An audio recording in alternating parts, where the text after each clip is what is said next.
Chosen one, lock your attention on this message right now. That restlessness in your spirit, the one that's been circling the same person in your mind all week, stop pushing it down. The enemy is working overtime right now for one reason, and one reason only. He knows what happens the moment you step toward that person. It all shifts this week. The confusion, the hesitation, the back and forth in your head about whether this person even deserves your time. But here is what you need to hear right now. This is not ending because of coincidence. It is ending because of what you have already done in private. Think back to that moment this week when you almost said something to that person and you stopped yourself. Maybe you pulled back because they seemed too far gone. Maybe you stayed quiet because their attitude made it feel like a waste. You did not know it then, but that restraint was not rejection. That restraint was preparation. You were being held back until the exact right moment, and that moment is now. You did not find this recording by accident. The algorithm did not bring you here. The Holy Spirit did. This is a divine appointment scheduled before the foundations of the earth were laid. You are standing at a threshold, and the person you keep thinking about is standing on the other side of it. Stay until the very last second of this message, because in the next few minutes, I am going to hand you the spiritual verdict that reveals exactly why this person was placed in your path. I am going to walk you through the divine assignment audit so you can see where you have already been positioned without even knowing it. And at the end, I am going to give you the declaration that seals your courage and sends you forward with authority. Do not click away. Your future self is begging you to stay, because if you leave now, you might walk past the very person God sent you to change. I know what the last 72 hours have felt like. The atmosphere has been strange. Not loud, not chaotic, just heavy. Like something unresolved is sitting in the room with you everywhere you go. Maybe you have been replaying a conversation in your mind, or the image of someone's face keeps surfacing at the quietest moments of your day. Maybe you crossed paths with this person this week, and something in your chest tightened, and you told yourself it was nothing. Or maybe you woke up at 3:0 inches the morning, and without any reason, they were the first thought in your mind before you even reached for your phone. You feel like you are caught between minding your own life and this unexplainable pull towards someone who, from the outside, does not look like they need you. Maybe they are guarded. Maybe they are difficult. Maybe they have even been the source of some of your frustration recently. Maybe they look fine on the surface, and nobody else in your circle is paying them any attention. And in this tension, the enemy has started whispering a very specific lie. Listen to your thoughts right now. He is telling you that this pull you feel is your own emotions, your own projection, your own need to fix something that is not your problem. He is replaying every moment that person was cold to you, ungrateful, or difficult. He is telling you that, if they wanted help, they would ask for it. He is telling you that you already tried, and it did not work. He is using your past experience to convince you to stand down right now, at the very moment your assignment is about to activate. But I need you to hear what the scripture actually says about this moment. Esther 4:14 says, "Who knows whether you have not come to the kingdom for such a time as this?" Listen to what that means. You were not placed next to this person by accident. You were not given awareness of their situation by accident. The fact that you keep circling back to them in your mind is not emotional noise. It is a divine signal. You have been positioned for this moment with the precision of a surgeon and the tenderness of a father who sees exactly what that person needs and has decided that you are the answer. The enemy knows that if you move toward this person, something in the spiritual atmosphere breaks open, not just for them, for you. The heaviness you have been carrying this week is not punishment. It is the weight of an assignment waiting for you to say yes. It is the pressure of a door that has already been unlocked, waiting for you to push it open. You think your hesitation was doubt, You think the times you pulled back were missed opportunities. But let me reframe your reality right now. That was not failure. That was timing. And the timing is now. Some messages don't just inform, they activate.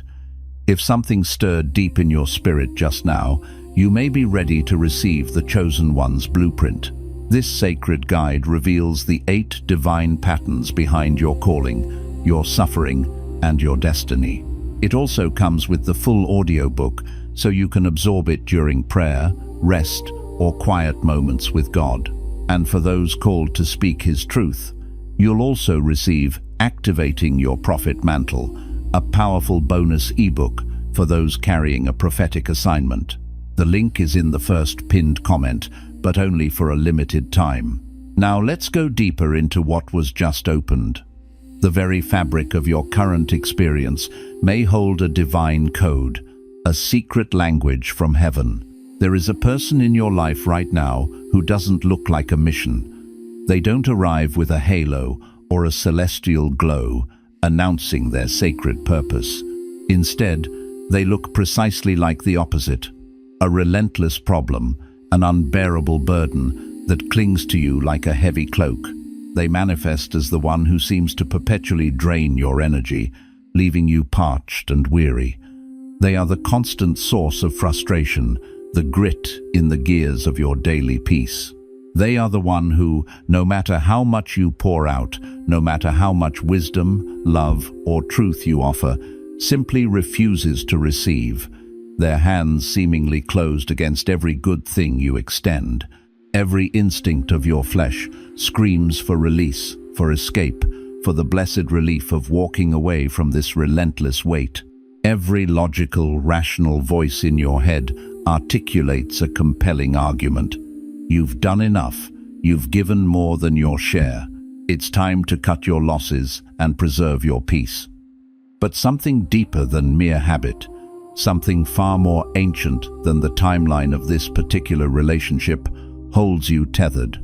It's a quiet, persistent, almost stubborn pull that resonates from the core of your spirit.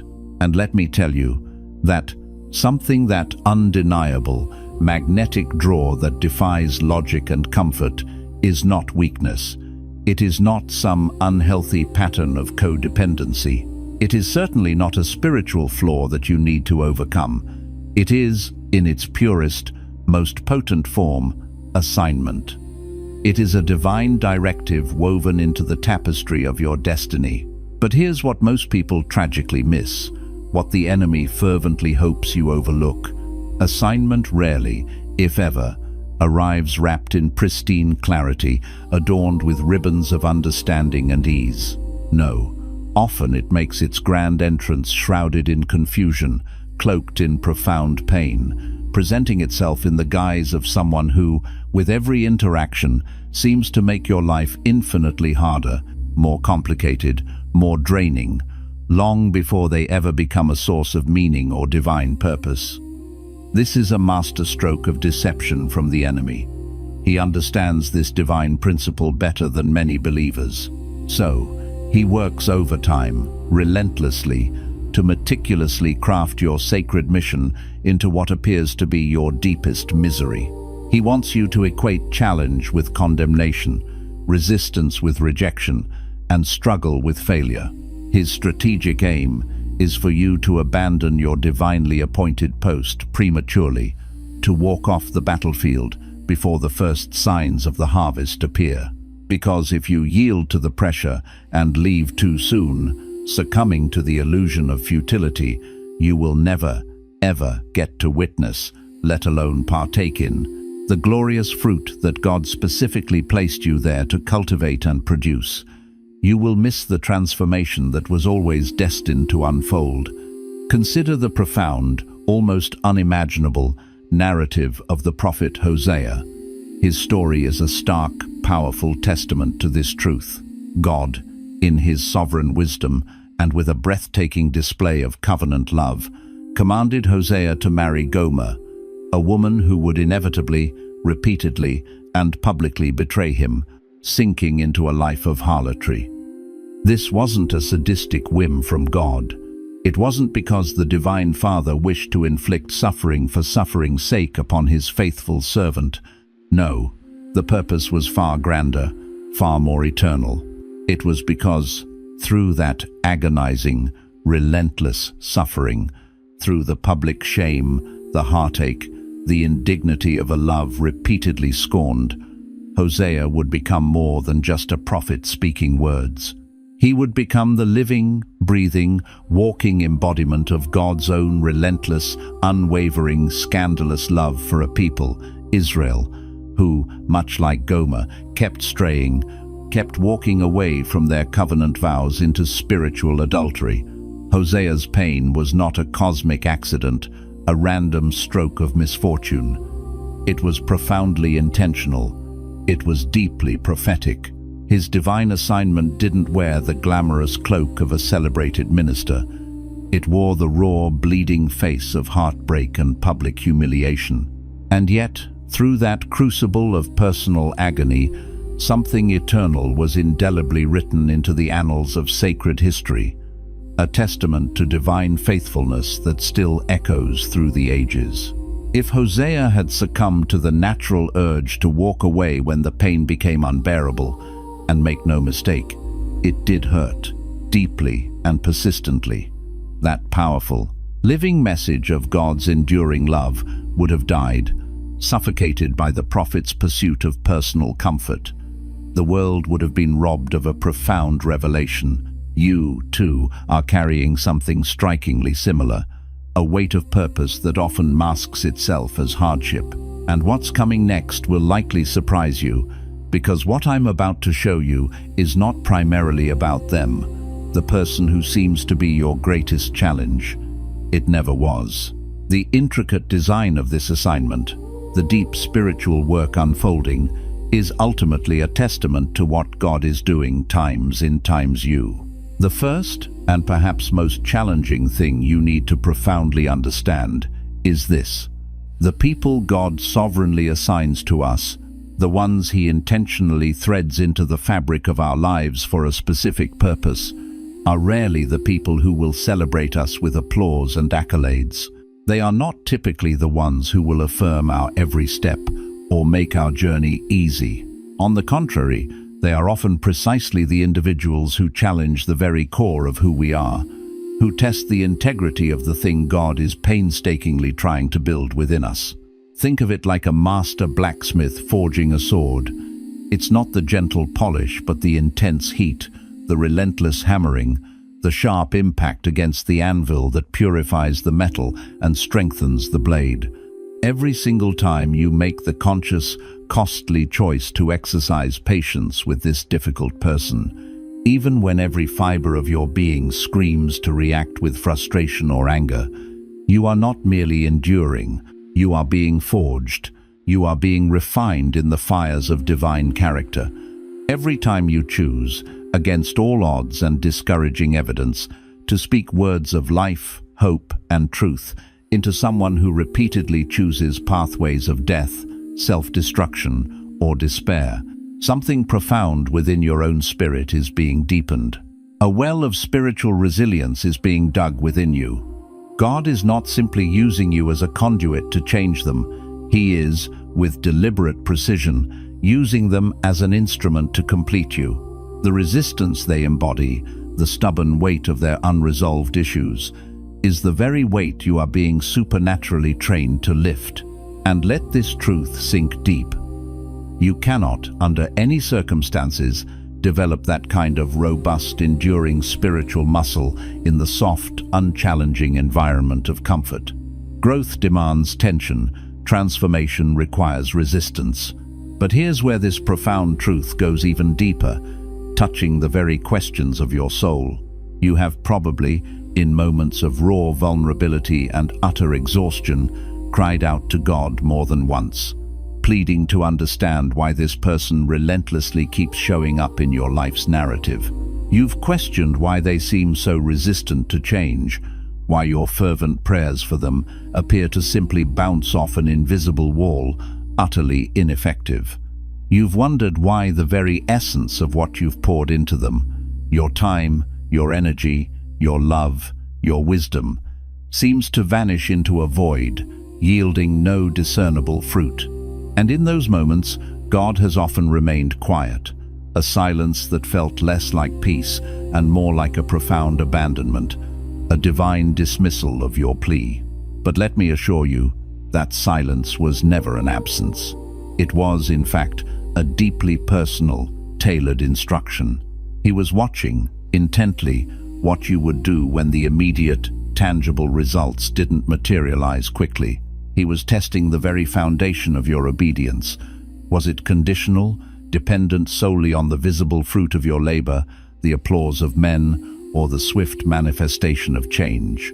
Or were you truly trusting the seed of His word, the seed of your faithfulness, even when the ground before you looked barren, dead, and utterly incapable of yielding life?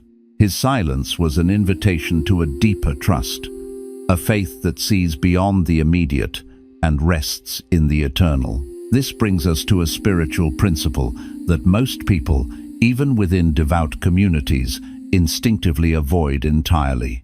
We have been subtly taught, by the prevailing culture of instant gratification, by certain well-meaning voices within the church, and sometimes even by our own human impatience, that fruitlessness is an undeniable sign to disengage, to abandon the endeavor. The conventional wisdom often dictates that if something isn't visibly working, if the harvest isn't immediate, then God must surely not be in it, and it's time to move on to greener pastures. But that axiom, though often appealing to our weary spirits, is not always true in the economy of heaven. Sometimes, often in fact, the very delay, the extended period of seeming unproductivity, is precisely the crucible of development. It is the necessary preparation for a greater work.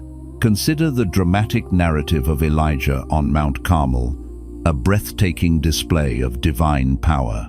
Before the fire of God descended with consuming glory, Elijah performed an act that, to every rational observer, would have looked like pure self-sabotage, an act of sheer madness. He poured not just once, not twice, but 3 times, a torrent of water, 12 jars full, representing the 12 tribes of Israel, over the altar, drenching the very wood and sacrifice he was about to command God to ignite. The trenches around the altar overflowed. To any human eye, this seemed utterly counterproductive, making the miracle infinitely harder, if not impossible. But Elijah knew something profound. He knew that when God finally moved, when his fire fell, it could not be questioned. It could not be dismissed as a natural phenomenon or a trick of light. The water wasn't an expression of doubt or a lack of faith. It was a deliberate, undeniable demonstration. It served to amplify the glory of God when the fire consumed not just the sacrifice, but also the wood, the stones, and even the water in the trench. And in a similar, profoundly spiritual way, your continued steadfast presence in a dry, seemingly fruitless season with a difficult, resistant person may be your own act of pouring water on the altar. It may be the very demonstration that makes the inevitable miracle, their eventual breakthrough, your own deepened character, God's ultimate triumph, so utterly undeniable when it finally comes, leaving no room for human explanation, only divine awe. Stay with me now, for what I'm about to share next is not merely insightful, it is the crucial part that breaks the cycle of endless frustration and propels you into understanding. This truth is the key that unlocks the door to enduring faithfully. Here is what nobody, or at least very few, will tell you about the intricate dynamics of divine assignment. The very person you have been sovereignly sent to, the one for whom you have poured out your heart and spirit, will often resist you the most fiercely, with an almost supernatural intensity, right before they are on the cusp of receiving you and the truth you carry.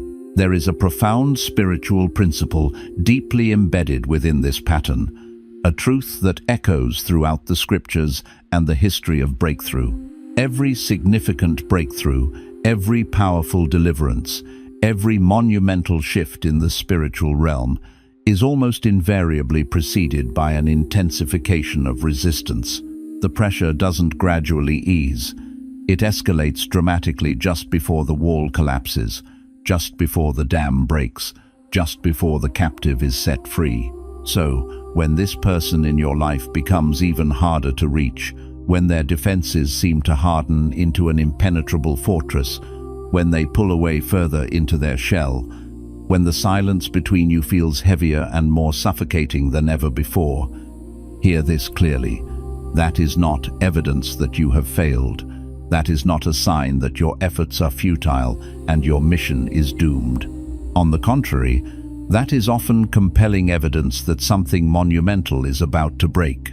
The enemy, who understands divine timing and spiritual warfare intimately, always escalates his attacks and resistance when he knows, deep in his demonic core, that his time is rapidly running out. His desperate pushback is a telltale sign that God's breakthrough is imminent. If this person weren't spiritually important, if the divine assignment weren't profoundly real and potent, the resistance you are encountering wouldn't be so fierce, so relentless, so targeted. The intensity of the warfare surrounding a thing, the battles, the struggles, the opposition, always reveals the immense value and eternal significance of that very thing in the eyes of heaven. And this leads us to something vitally important, a foundational truth that has to land deep within your spirit before we can venture any further. You simply cannot, dear chosen one, walk effectively, sustainably, or powerfully in this divine assignment from an empty, depleted vessel. To attempt to do so is not martyrdom, it is spiritual suicide. One of the most insidious and dangerous things a chosen one, especially one carrying a weighty prophetic or intercessory assignment, can do is to incessantly pour and pour and pour out of their spirit without ever intentionally, consistently, and deliberately returning to the divine source to be refilled, replenished, and re-energized. Because eventually, if this rhythm of giving and receiving is broken, you will no longer be pouring from a place of blessed overflow, a reservoir of God's abundant grace. Instead, you will find yourself pouring from a place of utter depletion, scraping the bottom of an empty well. And depleted people cannot effectively carry divine assignments. They do not minister from the wellspring of life. Instead, they begin to carry a bitter, corrosive resentment that sours their spirit. They carry a bone-deep exhaustion that cripples their capacity. They carry a quiet, often unconscious, bitterness that they subtly, tragically, mistake for spiritual discernment, attributing their weariness to wisdom when it is merely a symptom of neglect. God never, not for a moment, intended for you to martyr yourself, to self-destruct, in the fulfillment of this sacred mission. He intended for you to be sustained times by times to be invigorated through your connection to Him even amidst the challenges. That means there must be a sacred, unnegotiable rhythm to your spiritual life. You give, you return to God, you receive His life and strength, and then you give again. It is a divine inhale and exhale. If you have not been faithfully returning to God in this demanding season, if the sheer weight and burden of this person or this assignment has subtly, slowly pulled you away from your own personal altar, away from your intimate prayer time, away from the life-giving word, then this very moment is your divine recalibration. This is your urgent call back to the source. Coming up next, brace yourself, for we are about to unveil a hidden truth, a profound insight about why this person was strategically placed in your path, not just by chance, but by divine design, long before your own purpose fully formed or even made sense to you. What I'm about to say will fundamentally reframe everything you thought you knew about this relationship and your role in it. Because here is where the spiritual journey gets truly confrontational. where the light shines on the uncomfortable truths within. You have been diligently praying for this person, no doubt. You have been interceding fervently, believing wholeheartedly for their breakthrough, speaking words of life and hope over their situation, day after day. But in all that righteous effort, have you ever paused, truly paused, to humbly ask God what He is specifically trying to say to times you times through them? Not merely times about times them, but profoundly, piercingly times through times them. Because sometimes, in the intricate wisdom of God, the very person who carries the most entrenched resistance, who creates the most friction in your life, is providentially holding up a mirror, reflecting back to you the very thing in times your time's own soul that God is still lovingly, relentlessly working on. Their stubborn inability to receive unconditional love may be subtly, yet powerfully, revealing times your time's own, hidden inability to give it without unspoken conditions, without expectations of reciprocation. Their relentless stubbornness, their refusal to yield, may be inadvertently exposing a deeply rooted pride you didn't even realize you were carrying. That subtle, dangerous belief that if they would just listen to times your time's wisdom, adhere to times your time's counsel, everything would miraculously fall into place. Their spiritual blindness, their inability to see truth, may be confronting and highlighting times your time's own spiritual impatience, your desire for instant transformation instead of trusting God's timing and process. God is far too precise, far too intentional, and far too sovereign to waste a single painful relationship. Every friction point, every moment of tension, every frustrating interaction has a profound lesson meticulously embedded within it, tailor-made for your spiritual maturation. And the sooner you release the burden of solely looking at them as the problem and instead begin to ask, with genuine humility, God, what are you speaking to me times through times this problem? What is this relationship revealing about times my time's own heart? The faster, both of you, in God's perfect timing, will move forward into the fullness of His design. But let me challenge you with something even harder than that. A truth that demands even deeper introspection and surrender. What if this person, this challenging individual, is not simply your mission field, not just an assignment to pour into, but what if they are also, at a profound spiritual level, your most accurate mirror? What if the very thing that frustrates you most about them, the very trait that grates against your spirit, is actually reflecting back to you the shadow side of something times you, times yourself, have not yet fully acknowledged, fully surrendered, or fully integrated into your healed self? The person who irritates you beyond measure with their constant fear, their anxiety, their inability to step out in faith, may, in fact, be reflecting back the very fear you've skillfully spiritualized in your own life, calling it prudence, calling it wisdom, calling it careful discernment. The individual who stubbornly clings to the hurts and disappointments of the past, who cannot seem to let go of old narratives, may be unwittingly showing you the unhealed places in your own story, the spiritual anchors still holding times captive to what God has already declared, finished, and redeemed. This is not an accusation, dear one. It is a profound, sacred invitation. It is an invitation to deeper healing, to greater freedom. Because when you can look at the person who was initially designated as your burden, your problem, and authentically pray, God, in your infinite wisdom, what are you showing times me times in them? What part of times my time's heart, my time's unaddressed wound, my time's unhealed past, is being revealed through this interaction? That, my friend, is the precise moment you stop merely surviving the assignment, gritting your teeth through the difficulty, and instead begin to truly walk in the liberating fullness of it. That is when the assignment transforms you as much as you impact the assigned. And here's the part you probably didn't expect. the twist in the narrative that might just unlock everything. The genuine thing that has been blocking breakthrough, that has created an impenetrable barrier in this challenging relationship, isn't their inherent hardness of heart.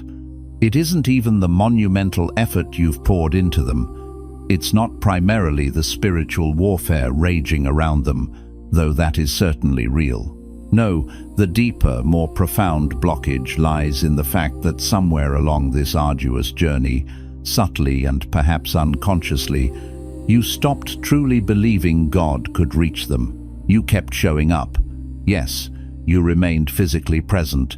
You maintained the outward motions of kindness. But the fervent, fiery faith that once fueled your initial willingness to show up quietly, imperceptibly, turned into mere obligation. Your intercession became a routine, a recitation, rather than a passionate, conviction-filled communion. You've been going through the motions of prayer and engagement, but the fire of conviction, the absolute certainty of God's power, has diminished. And heaven, dear friend, needs your faith re-engaged, rekindled, and roaring once more. It's not just your physical presence that is required for this breakthrough, it is your powerful, active belief. Because faith, above all else, is what gives your assignment its true, transformative power. Remember the prophet Elisha, when he was called to raise the Shunammite woman's dead son.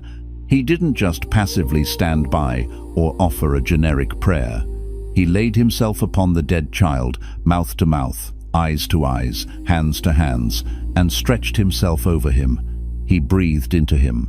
He didn't just contact the child, he actively transferred life through intimate physical contact, through an act of intense, belief-fueled spiritual will. But that transfer of life, that conduit of divine power, required that Elisha himself be full, saturated with God's spirit and conviction. So, go back to God. Go back to your secret place. Not just for them, not just for their breakthrough, but go back for times you. Rekindle that unshakable belief that this person is not too far gone, that their situation is not beyond redemption. Rekindle the conviction that absolutely no one placed in your path by divine design, by the masterful hand of the Almighty, is beyond the ultimate reach and transformative power of the one who, in his infinite wisdom and purpose, placed them there. Your faith is the catalyst. Before you leave this message, before you carry on with your day, I want you to do something profoundly powerful. I want you to literally place your hand over your heart, feeling its steady rhythm, and speak these declarations, these profound truths over yourself. Let them resonate from the depths of your spirit. I release the exhausting, often crippling, need to see immediate, tangible results in the lives of the people God has assigned to me. I release the profound weariness and exhaustion that came from attempting to carry what only God Himself possesses the infinite strength to carry. I release the insidious disappointment, the burning frustration, and the quiet, corrosive doubt that subtly whispered to me, telling me that this sacred mission wasn't worth the effort, that my faithfulness was in vain. I now receive, with open hands and an expectant heart, a fresh, vibrant, unshakable faith for this very assignment. I receive profound clarity for this specific season of my life, seeing with spiritual eyes what God is truly doing. I receive the abundant grace to be fully present and engaged in this mission without becoming depleted, to love unconditionally without losing my own identity or sense of self, and to trust wholeheartedly in the promise of the harvest, even when I cannot yet perceive the seed working beneath the surface of the earth. I boldly declare that this mission is unequivocally real, that this challenging person profoundly matters in the eyes of heaven, and that my unwavering faithfulness, every tear, every prayer, every act of love, is absolutely not wasted. God sees every single act of my obedience, no matter how small or hidden. God honors every single prayer I have prayed in the silent, often dark hours of the night. And I walk forward, not in my own strength, but in His, knowing with absolute certainty that what He started in this divine assignment, He is infinitely faithful to complete. I am not abandoned in this journey. I am divinely appointed, and I place my complete, unwavering trust in the One who sovereignly sent me. If this message confirmed what your spirit already knew, if it resonated with a deep truth within you, share it with someone you know who is carrying a heavy assignment right now, someone struggling with a difficult person or situation. Let them know, unequivocally, that they are not alone in it. And, please, leave a comment below. Tell me who this message was for, who came to mind as you heard these words. Because someone, somewhere, needs to know that their mission is not over. In fact, the most profound, transformative part of it is just getting started.